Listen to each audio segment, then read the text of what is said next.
Good afternoon, and welcome back to Stories with Don. We are reading The Magician's Nephew by C.S. Lewis, and it is part of the Chronicles of Narnia. Today we are reading Chapter 5, entitled The Deplorable Word. The children were facing one another across the pillar where the bell hung, still trembling, though it no longer gave out any note. Suddenly, they heard a soft noise from the end of the room, which was still undamaged. They turned quick as lightning to see what it was. One of the robed figures, the furthest off one of all, the woman whom Diggory thought so beautiful, was rising from its chair. When she stood up, they realized that she was even taller than they had thought. And you could see at once, not only from her crown and robes, but from the flash of her eyes and the curve of her lips, that she was a great queen. She looked around the room and saw the damage and saw the children, but you could not guess from her face what she thought of either, or whether she was surprised.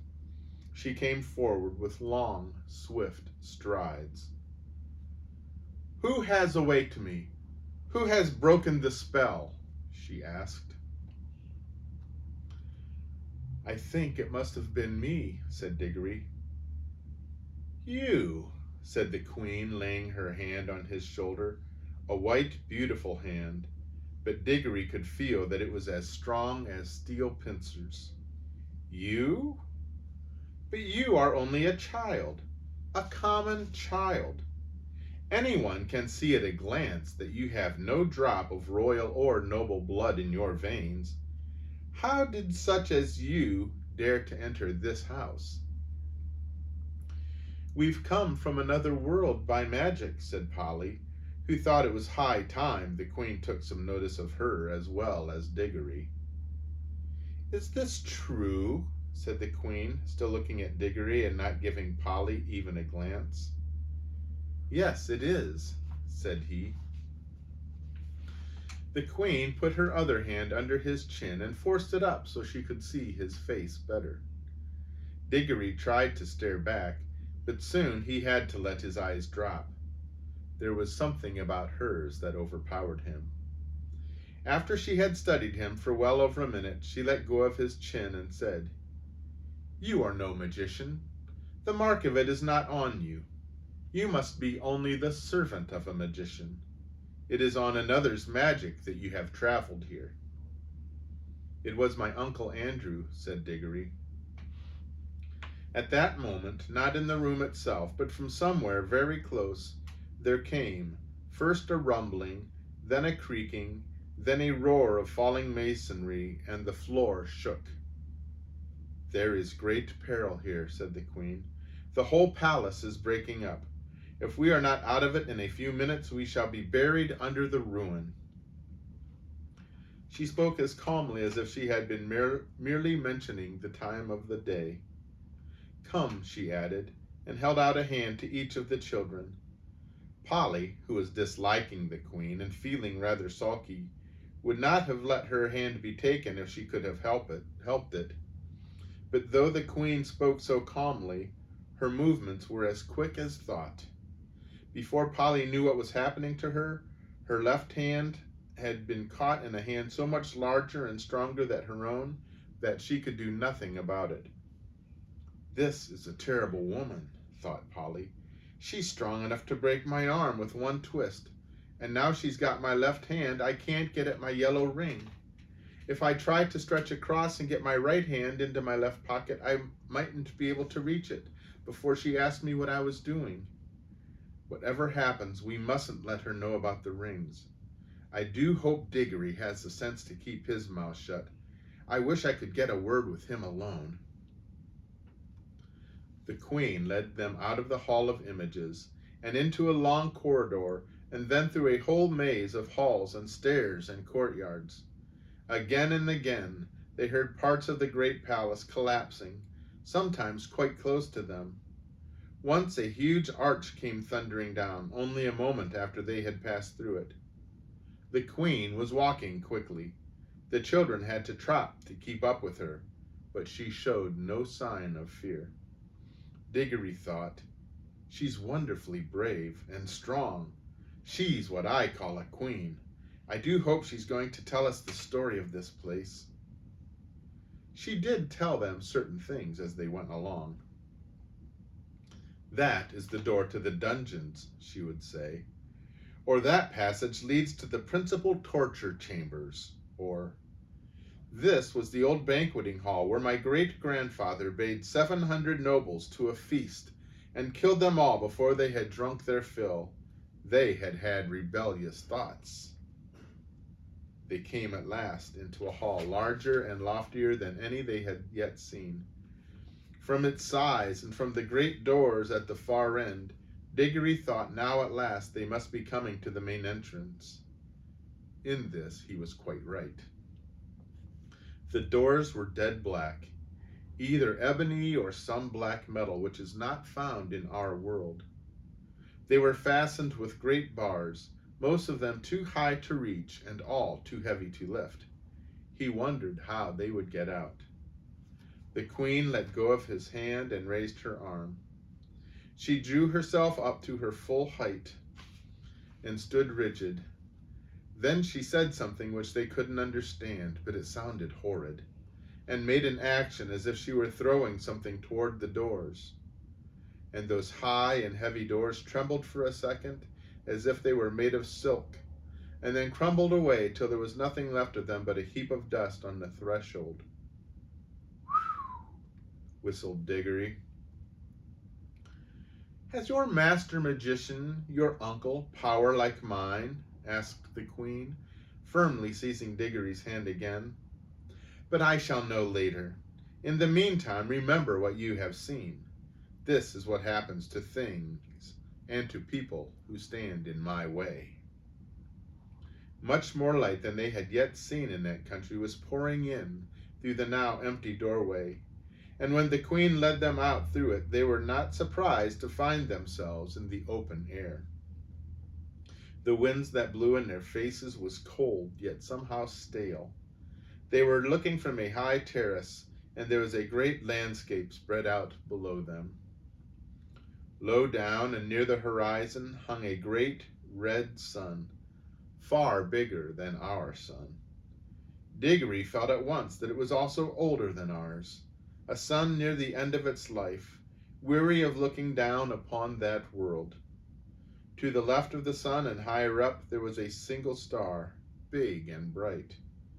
There were only two things to be seen in the dark sky. They made a dismal group. And on the earth, in every direction, as far as the eyes could reach, there spread a vast city in which there was no living thing to be seen. And all the temples, towers, palaces, pyramids, and bridges cast long, disastrous-looking shadows in the light of that withered sun.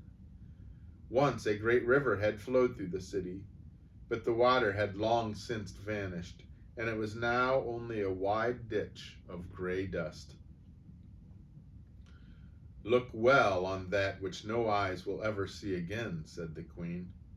Such was Charn, that great city, the city of the King of Kings, the wonder of the world, perhaps of all worlds. Does your uncle rule any city as great as this, boy? "No," said Diggory. He was going to explain that Uncle Andrew didn't rule any cities, but the queen went on. "It is silent now, but I have stood here when the whole air was full of the noises of Charn, the trampling of feet, the creaking of wheels, the cracking of the whips and the groaning of slaves, the thunder of chariots, and the sacrificial drums breathing in the temples.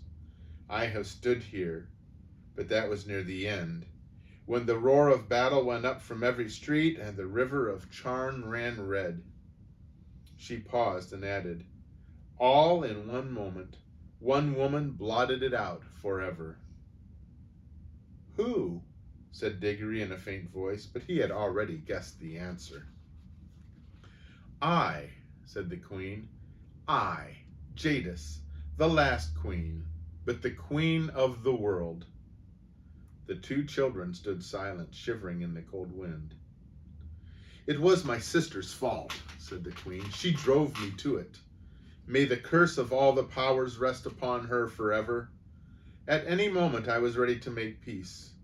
Yes, and to spare her life too, if only she would yield me the throne. But she would not. Her pride has destroyed the whole world. Even after the war had begun, there was a solemn promise that neither side would use magic. But when she broke her promise, what could I do? Fool! As if she did not know that I had more magic than she. She even knew that I had the secret of the deplorable word. Did she think, she was always a weakling, that I would not use it? What was it? Said Diggory. That was the secret of secrets, said the Queen Jadis. It had long been known to the great kings of our race that there was a word which, if spoken with the proper ceremonies, would destroy all living things except the one who spoke it. But the ancient kings were weak and soft-hearted, and bound themselves and all who should come after them with great oaths, never even to seek after the knowledge of that word. But I learned it in a secret place, and paid a terrible price to learn it. I did not use it until she forced me to it. I fought to overcome her by every other means. I poured out the blood of my armies like water. Beast, muttered Polly. The last great battle, said the Queen, raged for 3 days, here in Charn itself. For 3 days I looked down upon it from this very spot. I did not use my power till the last of my soldiers had fallen, and the accursed woman, my sister, at the head of her rebels, was halfway up those great stairs that lead up from the city to the terrace. Then I waited till we were so close that we could see one another's faces. She flashed her horrible wicked eyes upon me and said, "Victory." Yes, said I, victory, but not yours. Then I spoke the deplorable word. A moment later, I was the only living thing beneath the sun. But the people, gasped Diggory. What people, boy? Asked the Queen. All the ordinary people, said Polly, who'd never done you any harm, and the women, and the children, and the animals. Don't you understand, said the Queen, still speaking to Diggory. I was the Queen. They were all my people. What else were they for but to do my will? It was rather hard luck on them all the same, said he. I had forgotten that you are only a common boy. How should you understand reasons of state? You must learn, child, that what would be wrong for you or for any other of the common people is not wrong in a great queen such as I. The weight of the world is on our shoulders. We must be freed from all rules. Ours is a high and lonely destiny. Diggory suddenly remembered that Uncle Andrew had used exactly the same words, but they sounded much grander when Queen Jadis said them. Perhaps because Uncle Andrew was not 7 feet tall and dazzlingly beautiful. And what did you do then? Said Diggory. I had already cast strong spells on the hall where the images of my ancestors sit, and the force of those spells was that I should sleep among them, like an image myself, and need neither food nor fire, though it were 1,000 years, till one came and struck the bell and awoke me. Was it the deplorable word that made the sun like that? Asked Diggory. Like what? Said Jadis. So big, so red, so cold. It has always been so, said Jadis, at least for hundreds of thousands of years. Have you a different sort of sun in your world? Yes, it's smaller and yellower, and it gives a good deal more heat. The Queen gave a long-drawn "ah," and Diggory saw on her face the same hungry and greedy look which he had lately seen on Uncle Andrew's. "So," she said, "yours is a younger world." She paused for a moment to look once more at the deserted city, and if she was sorry for all the evil she had done, she certainly didn't show it, and then she said, "Now let us be going. It is cold here at the end of all the ages." "Going where?" asked both the children. "Where?" repeated Jadis in surprise. "To your world, of course." Polly and Diggory looked at each other aghast. Polly had disliked the Queen from the first, and even Diggory, now that he had heard the story, felt that he had seen quite as much of her as he wanted. Certainly she was not at all the sort of person one would like to take home, and if they did like, they didn't know how they could.